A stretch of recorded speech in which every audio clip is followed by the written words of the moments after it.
How is the air quality? Are you noticing anything? Well, Justine, on a positive note, it's been pretty windy here on this Monday, as you can kind of see everything kind of kick around.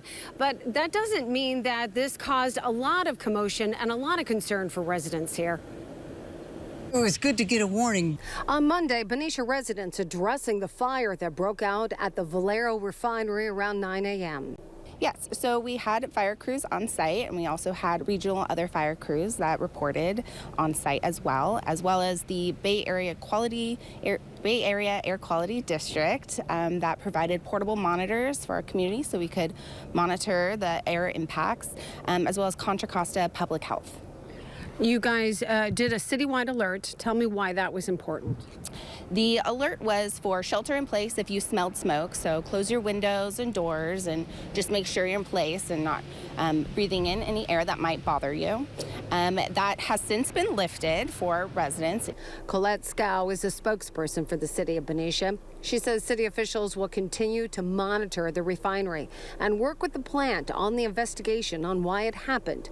Valero has informed the city it is leaving in 2026.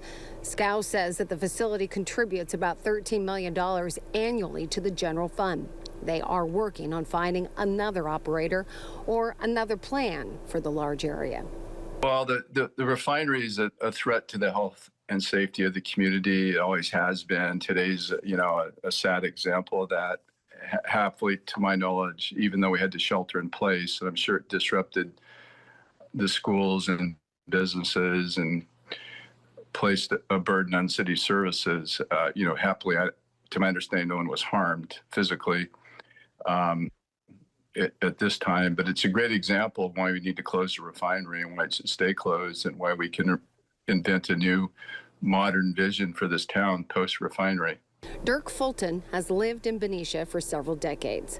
Other longtime residents we spoke with agree it is time for Valero to go. The kids around here have asthma. 2 of my sons have asthma, and I contribute that to being born and raised in Benicia and the air quality here.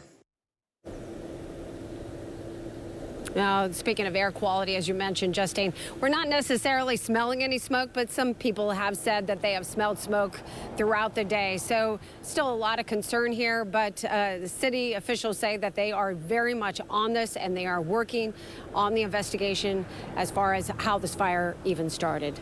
In Benicia, Terisa, Estacio, back to you.